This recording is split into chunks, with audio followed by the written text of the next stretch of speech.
मैं नास्तिक क्यों हूँ। अध्याय 2। हमें फांसी देने के बजाय गोली से उड़ाया जाए।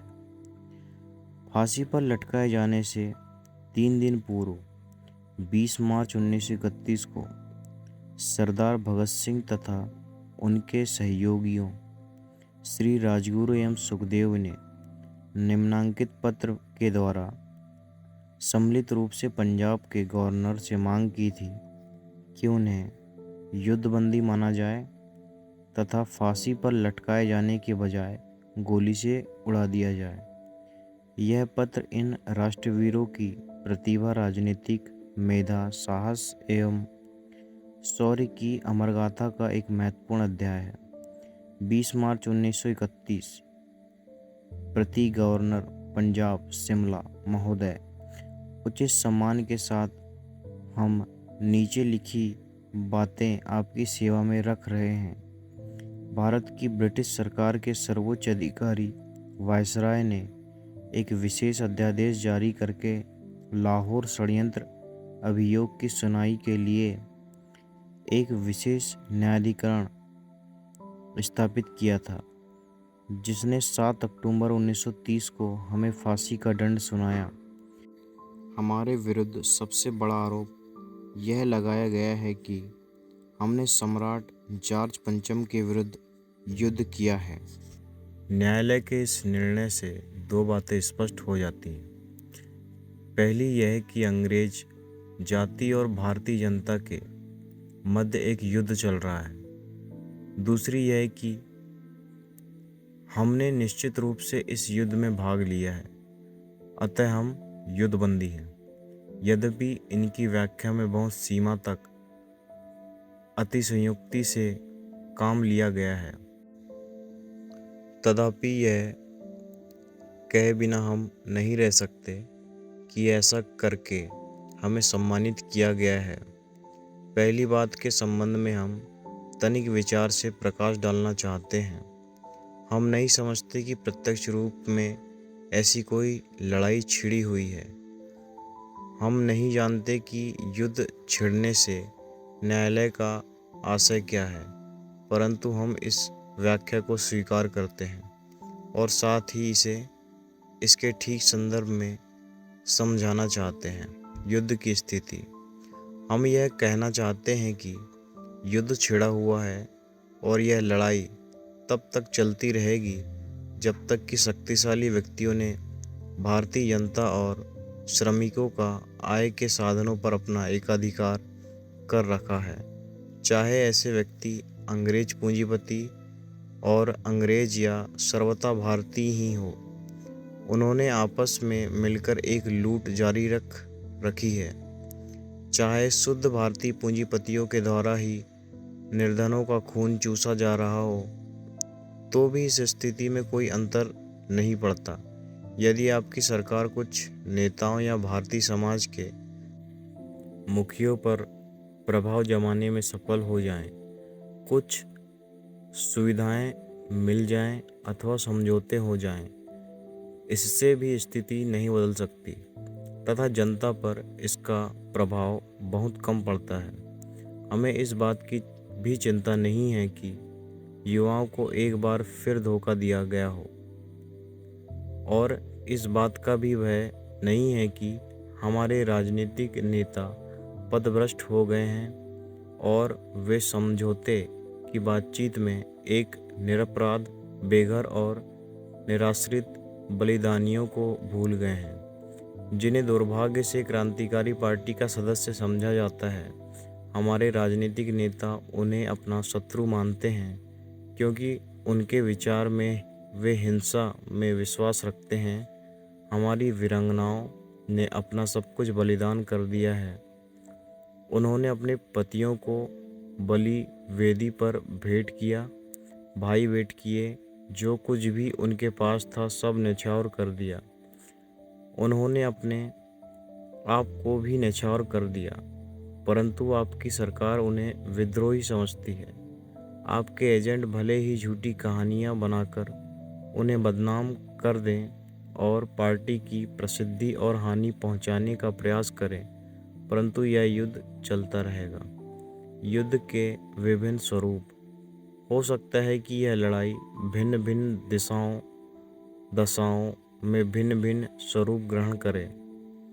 किसी समय यह लड़ाई प्रकट रूप ले, कभी गुप्त दशा में चलती रहे, कभी भयानक रूप धारण कर ले, कभी किसान के स्तर पर युद्ध जारी रहे, और कभी यह घटना इतनी भयानक हो जाए कि जीवन और मृत्यु की बाजी लग जाए। चाहे कोई भी परिस्थिति हो, इसका प्रभाव आप पर पड़ेगा। यह आपकी इच्छा है कि आप जिस परिस्थिति को चाहे चुन लें, परंतु यह लड़ाई जारी रहेगी। इससे छोटी छोटी बातों पर ध्यान नहीं दिया जाएगा। बहुत संभव है कि यह युद्ध भयंकर स्वरूप ग्रहण कर ले, पर निश्चय ही यह उस समय तक समाप्त नहीं होगा जब तक कि समाज की वर्तमान ढांचा समाप्त नहीं हो जाता। प्रत्येक वस्तु में परिवर्तन या क्रांति समाप्त नहीं हो जाती और मानवीय सृष्टि में एक नवीन युग का सूत्रपात नहीं हो जाता। अंतिम युद्ध। निकट भविष्य में अंतिम युद्ध लड़ा जाएगा और यह युद्ध निर्णायक होगा।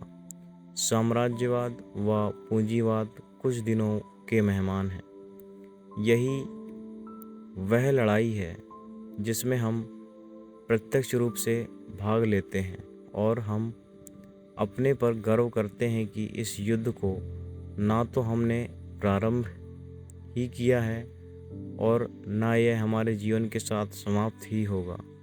हमारी सेवाएं इतिहास के उस अध्याय में लिखी जाएंगी जिसको यतीन्द्रनाथ दास और भगवती चरण के बलिदान ने विशेष रूप से प्रकाशमान कर दिया है। इनके बलिदान महान हैं। जहाँ तक हमारे भाग्य का संबंध है, हम जोरदार शब्दों में आपसे यह कहना चाहते हैं कि आपने हमें फांसी पर लटकाने का निर्णय कर लिया है। आप ऐसा करेंगे ही। आपके हाथों में शक्ति है और आपको अधिकार भी प्राप्त है, परंतु इस प्रकार आप जिसकी लाठी उसकी भैंस वाला सिद्धांत ही अपना रहे हैं और आप उस पर कटिबद्ध हैं। हमारे अभियोग की सुनवाई इस बात को सिद्ध करने के लिए पर्याप्त है कि हमने कभी कोई प्रार्थना नहीं की और अब भी हम आपसे किसी प्रकार की दया की प्रार्थना नहीं करते। हम आपसे केवल यह प्रार्थना करना चाहते हैं कि आपकी सरकार के ही एक न्यायालय के निर्णय के अनुसार हमारे विरुद्ध युद्ध जारी रखने का अभियोग है। इस स्थिति में हम युद्धबंदी हैं। अतः इस आधार पर हम आपसे मांग करते हैं कि हमारे प्रति युद्धबंदियों जैसा व्यवहार किया जाए और हमें फांसी देने के बदले गोली से उड़ा दिया जाए। अब यह सिद्ध करना आपका काम है कि आपको उस निर्णय में विश्वास है जो आपकी सरकार के न्यायालय ने किया है। आप अपने कार्य द्वारा इस बात का प्रमाण दीजिए। हम विनयपूर्वक आपसे प्रार्थना करते हैं कि आप अपने सेना विभाग को आदेश दे दें कि हमें गोली से उड़ाने के लिए एक सैनिक टोली भेज दी जाए।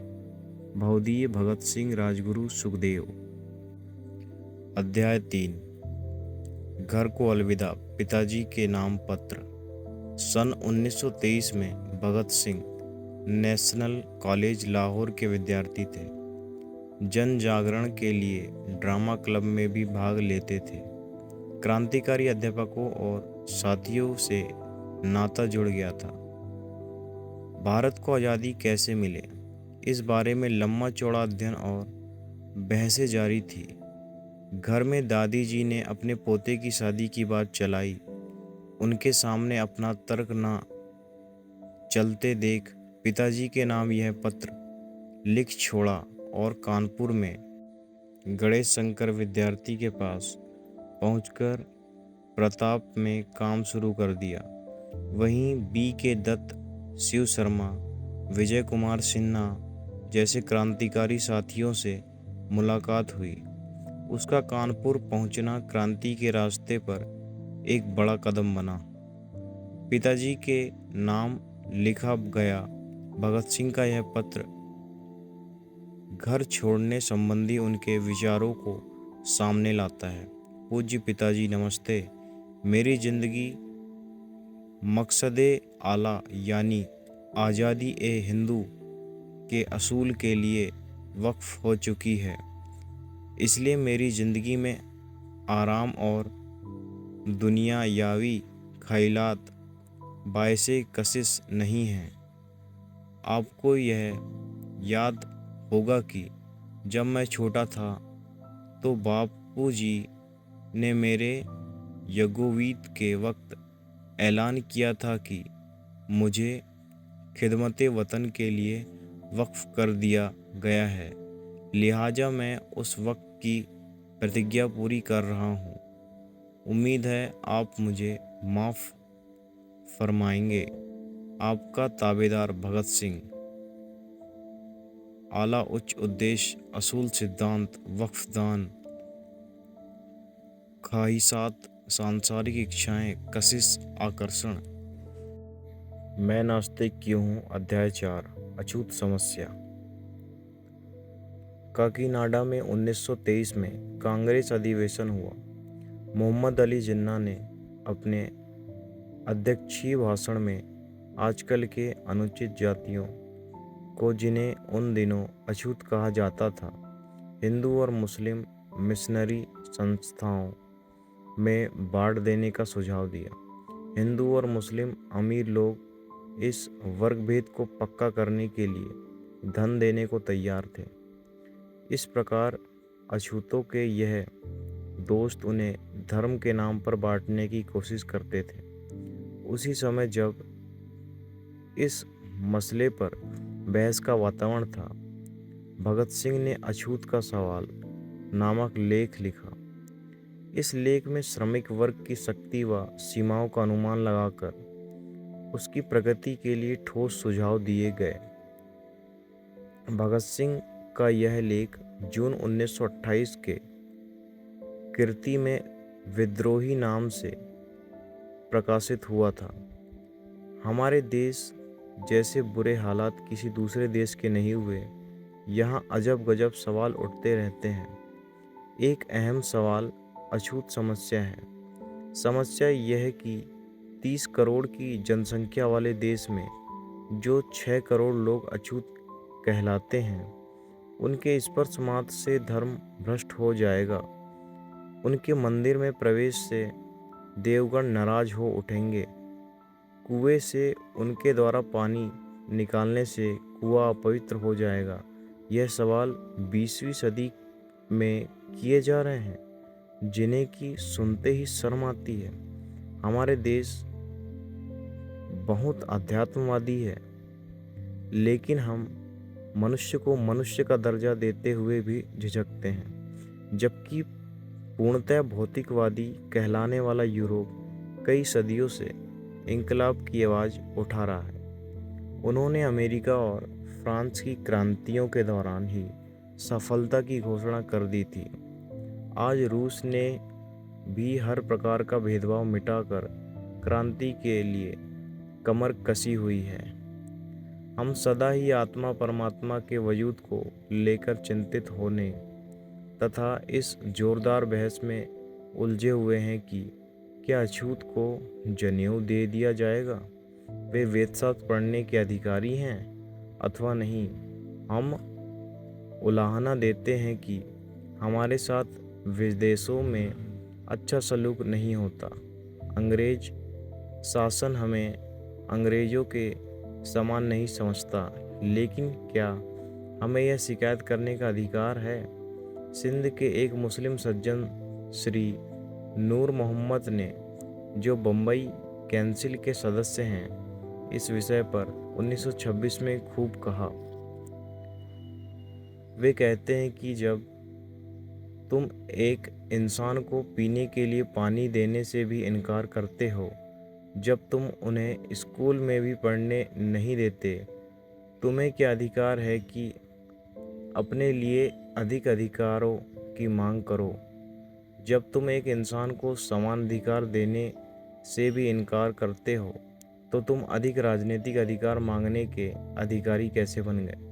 बात बिल्कुल खरी है, लेकिन यह क्योंकि एक मुस्लिम ने कही है इसलिए हिंदू कहेंगे कि देखो, वह उन अछूतों को मुसलमान बनाकर अपने में शामिल करना चाहते हैं। जब तुम उन्हें इस तरह पशुओं से भी गया गुजरा समझोगे तो यह जरूर ही दूसरे धर्म में शामिल हो जाएंगे, जिसने उन्हें अधिक अधिकार मिलेंगे, जहां उनसे इंसानों जैसा व्यवहार किया जाएगा।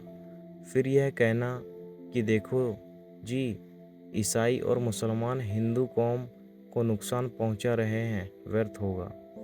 कितना स्पष्ट कथन है, लेकिन यह सुनकर सभी तिलमिला उठते हैं। ठीक है, इसी तरह की चिंता हिंदुओं को भी हुई।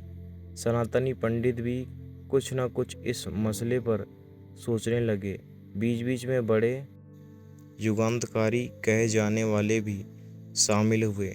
पटना में हिंदू महासभा का सम्मेलन लाला लाजपत राय, जो कि अछूतों के बहुत पुराने समर्थक चले आ रहे हैं, की अध्यक्षता में हुआ। जो जोरदार बहस छिड़ी, अच्छी नोकझोंक हुई। समस्या यह थी कि अछूतों को यज्ञोपवीत धारण करने का हक है अथवा नहीं है, तथा क्या उन्हें वेद शास्त्रों का अध्ययन करने का अधिकार है। बड़े बड़े समाज सुधारक तमतमा गए, लेकिन लालाजी ने सबको सहमत कर दिया तथा यह दो बातें स्वीकृत कर हिंदू धर्म की लाज रख ली। वरना जरा सोचो, कितनी शर्म की बात होती। कुत्ता हमारी गोद में बैठ सकता है, हमारी रसोई में निसंग फिरता है, लेकिन एक इंसान का हमसे स्पर्श हो जाए तो बस धर्म भ्रष्ट हो जाता है। इस समय मालवीय जी जैसे बड़े समाज सुधारक अछूतों के बड़े प्रेमी और न जाने क्या क्या, पहले एक मेहतर के हाथों गले में हाथ डलवा लेते हैं, लेकिन कपड़ों सहित स्नान किए बिना स्वयं को अशुद्ध समझते हैं। क्या खूब यह चाल है। सबको प्यार करने वाले भगवान की पूजा करने के लिए मंदिर बना है, लेकिन वहाँ अछूत जा घुसे तो वह मंदिर अपवित्र हो जाता है, भगवान रुष्ट हो जाता है। घर की जब यह स्थिति हो तो बाहर हम बराबरी के नाम पर झगड़ते अच्छे लगते हैं। तब हमारे इस रवैये की कृतज्ञता की भी हद पाई जाती है। जो निम्नतम काम करके हमारे लिए सुविधाओं को उपलब्ध कराते हैं, उन्हें ही हम दुराते हैं। पशुओं की हम पूजा कर सकते हैं, लेकिन इंसान को पास नहीं बिठा सकते। आज इस सवाल पर बहुत शोर हो रहा है। उन विचारों पर आजकल विशेष ध्यान दिया जा रहा है। देश में मुक्ति कमाना जिस तरह बढ़ रही है, उसमें सांप्रदायिक भावना ने और कोई लाभ पहुंचाया हो अथवा नहीं, लेकिन एक लाभ जरूर पहुंचाया है। अधिक अधिकारों की मांग के लिए अपनी अपनी कौमों की संख्या बढ़ाने की चिंता सबको हुई। मुस्लिमों ने जरा ज़्यादा जोर दिया। उन्होंने अछूतों को मुसलमान बनाकर अपने बराबर अधिकार देने शुरू कर दिए। इससे हिंदुओं के अहम को चोट पहुंची, स्पर्धा बढ़ी, फसाद भी हुए। धीरे धीरे सिखों ने भी सोचा कि हम पीछे न रह जाएं। उन्होंने भी अमृत झकाना आरंभ कर दिया। हिंदू सिखों के बीच अछूतों के जनेऊ उतारने या केस कटवाने के सवालों पर झगड़े हुए। अब तीनों कौमें अछूतों को अपनी अपनी ओर खींच रही है। इसका सबको शोर शराबा है। उधर ईसाई चुपचाप उनका रुतबा बढ़ा रहे हैं। चलो, इस सारी हलचल से ही देश के दुर्भाग्य की लानत दूर हो रही है। इधर जब अछूतों ने देखा कि उनकी वजह से इसमें फसाद हो रहे हैं तथा उन्हें हर कोई अपनी अपनी खुराक समझ रहा है, तो वे अलग ही क्यों ना संगठित हो जाएं। इस विचार के अमल में अंग्रेजी सरकार का कोई हाथ हो अथवा ना हो, लेकिन इतना अवश्य है कि इस विचार में सरकारी मशीनरी का काफ़ी हाथ था। आदि धर्म मंडल जैसे संगठन उस विचार के प्रसार का परिणाम है। अब एक सवाल और उठता है कि इस समस्या का सही निदान क्या हो। इसका जवाब बड़ा अहम है। सबसे पहले यह निर्णय कर लेना चाहिए कि हम सब इंसान समान हैं तथा ना तो जन्म से कोई भिन्न पैदा हुआ है और ना कार्य विभाजन से, अर्थात क्योंकि एक आदमी गरीब मेहतर के घर पैदा हो गया है इसलिए जीवन भर मैला ही साफ करेगा और दुनिया में किसी तरह के विकास का काम पाने का उसे कोई हक ना हो। ये बातें फिजूल हैं। इस तरह हमारे पूर्वज आर्यों ने इसके साथ ऐसा अन्यायपूर्ण व्यवहार किया तथा उन्हें नीच कहकर दुत्कार दिया एवं निम्न कोटि के कार्य करवाने लगे। साथ ही यह भी चिंता हुई कि कहीं ये विद्रोह ना कर दें। तब पुनर्जन्म के दर्शन का प्रचार कर दिया कि यह तुम्हारे पूर्व जन्म के पापों का फल है। अब क्या हो सकता है, चुपचाप दिन गुजारो। इस तरह के धैर्य का उपदेश देकर वे लोग उन्हें लंबे समय तक के लिए शांत करा दिए गए। लेकिन उन्होंने बड़ा पाप किया, मानव के भीतर की मानवीयता को समाप्त कर दिया, आत्मविश्वास एवं स्वावलंबन की भावनाओं को समाप्त कर दिया। बहुत दमन और अन्यायपूर्ण कार्य किया। आज उस सबके प्रायश्चित का वक्त है। इसके साथ एक दूसरी गड़बड़ी हो गई। लोगों के मनों में आवश्यक कार्य के प्रति घृणा पैदा हो गई। हमने जुलाहे को भी दुत्कारा। आज कपड़ा बुनने वाले भी अछूत समझे जाते हैं। यूपी की तरह कहार को भी अछूत समझा जाता है। इससे बड़ी गड़बड़ी पैदा हुई। ऐसे में विकास की प्रक्रिया में रुकावटें पैदा हो रही हैं। इन तबकों को अपने समक्ष रखते हुए हमें चाहिए कि हम ना इन्हें अछूत कहें और ना समझें, बस समस्या हल हो जाती है। नौजवान भारत सभा तथा नौजवान कांग्रेस ने जो ढंग अपनाया है वह काफ़ी अच्छा है। जिन्हें आज तक अछूत कहा जाता रहा उनसे अपने इन पापों के लिए क्षमा याचना करनी चाहिए तथा उन्हें अपने जैसा इंसान समझना, बिना अमृत झकाए, बिना कलमा पढ़ाए या शुद्धि किए उन्हें अपने में शामिल करके उनके हाथ से पानी पीना यही उचित ढंग है। और आपस में खींचतान करना और व्यवहार में कोई भी हक न देना कोई ठीक बात नहीं है। जब गांव में मजदूर प्रचार शुरू हुआ उस समय किसानों को सरकारी आदमी यह बात समझाकर भड़काते थे कि देखो यह भंगी चमार को सिर पर चढ़ा रहे हैं और तुम्हारा काम बंद करवाएंगे। बस किसान इतने में ही भड़क गए। उन्हें याद रहना चाहिए कि उनकी हालत तब तक नहीं सुधर सकती जब तक कि वे इन गरीबों को नीच और कमीन कहकर अपनी जूती के नीचे दबाए रखना चाहते हैं। अक्सर कहा जाता है कि वह साफ नहीं रहते। इसका उत्तर साफ है, वे गरीब हैं। गरीब का इलाज करो।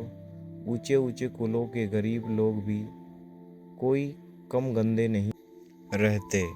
गंदे काम करने का बहाना भी नहीं चल सकता, क्योंकि माताएं बच्चों का मैला साफ करने से मेहतर या अछूत तो नहीं हो जाती। लेकिन यह काम उतने समय तक नहीं हो सकता जितने समय तक कि अछूत कौमें अपने आप को संगठित ना कर लें। हम तो समझते हैं कि उनका स्वयं को अलग संगठनबद्ध करना तथा मुस्लिमों की बराबरी गिनती में होने के कारण उनके बराबर अधिकारों की मांग करना बहुत आशाजनक संकेत हैं। या तो सांप्रदायिक भेदभाव झंझट ही खत्म करो, नहीं तो उनके अलग अधिकार उन्हें दे दो। कौंसिल और असेंबलियों का कर्तव्य है कि वे स्कूल, कॉलेज, कुएं तथा सड़क के उपयोग की पूरी स्वतंत्रता उन्हें दिलाएं। जवानी तौर पर ही नहीं वरन साथ ले जाकर उन्हें कुएं पर चढ़ाएं, उनके बच्चे और स्कूल में प्रवेश दिलाएं। लेकिन जिस लॉजिस्टिक में बाल विवाह के विरुद्ध पेश किए बिल व मजहब के बहाने हाय तौबा मचाई जाती है, वहाँ वे अछूतों को अपने साथ शामिल करने का साहस कैसे कर सकते हैं। इसलिए हम मानते हैं कि उनके अपने जनप्रतिनिधि हों, वे अपने लिए अधिक अधिकार मांगे। हम तो साफ कहते हैं कि उठो अछूत कहलाने वाले असली जनसेवकों तथा भाइयों, उठो अपना इतिहास देखो। गुरु गोविंद सिंह की फौज की असली शक्ति तुम ही थे। शिवाजी तुम्हारे भरोसे पर ही सब कुछ कर सके, जिस कारण उनका नाम आज भी जिंदा है। तुम्हारी कुर्बानियों स्वर्णाक्षरों में लिखी हुई हैं। तुम जो न्याय प्रति सेवा करके जनता के सुखों को बढ़ोतरी करते हो और जिंदगी संभव बनाकर यह बड़ा भारी एहसान कर रहे हो, उन्हें हम नहीं समझते। लैंड एसोसिएशन एक्ट के अनुसार तुम धन एकत्र कर भी जमीन नहीं खरीद सकते। तुम पर इतना जुल्म हो रहा है कि मिस मेयो मनुष्य से भी कहती हैं, उठो अपनी शक्ति पहचानो, संगठन हो जाओ। असल में स्वयं कोशिश किए बिना कुछ भी ना मिल सकेगा। Those who would be free must themselves strike the blow। स्वतंत्रता के लिए स्वाधीनता चाहने वालों को यत्न करना चाहिए। इंसान की धीरे धीरे कुछ ऐसी आदतें हो गई हैं कि वह अपने लिए तो अधिक अधिकार चाहता है, लेकिन जो उनके मातहत है उन्हें वह अपनी जूती के नीचे ही दबाए रखना चाहता है। कहावत है, लातों के भूत बातों से नहीं मानते। अर्थात संगठनबद्ध हो, अपने पैरों पर खड़े होकर पूरे समाज को चुनौती दे दो। तब देखना कोई भी तुम्हारे अधिकार देने से इनकार करने की जुर्रत न कर सकेगा। तुम दूसरों की खुराक मत बनो, दूसरों के मुंह की ओर न ताको, लेकिन ध्यान रहे नौकरशाही के झांसे में मत फंसना। यह तुम्हारी कोई सहायता नहीं करना चाहती, बल्कि तुम्हें अपना मोहरा बनाना चाहती है। यह पूंजीवादी नौकरशाही तुम्हारी गुलामी और गरीबी का असली कारण है। इसलिए तुम उसके साथ कभी ना मिलना, उसकी चालों से बचना, तब सब कुछ ठीक हो जाएगा। तुम असली सर्वहारा और संगठनबद्ध हो जाओ, तुम्हारी कुछ भी हानि ना होगी, बस गुलामी की जंजीरें कट जाएंगी। उठो और वर्तमान व्यवस्था के विरुद्ध बगावत खड़ी कर दो। धीरे धीरे होने वाले सुधारों से कुछ नहीं बन सकेगा। सामाजिक आंदोलन से क्रांति पैदा कर तथा राजनीतिक और आर्थिक क्रांति के लिए कमर कस लो। तुम ही तो देश का मुख्य आधार हो, वास्तविक शक्ति हो। सोए हुए शेरों, उठो और बगावत खड़ी कर दो। यहाँ पर मैं नास्तिक क्यों हूँ, भगत सिंह द्वारा लिखी इस किताब के अध्याय 4 समाप्त होता है। जय हिंद।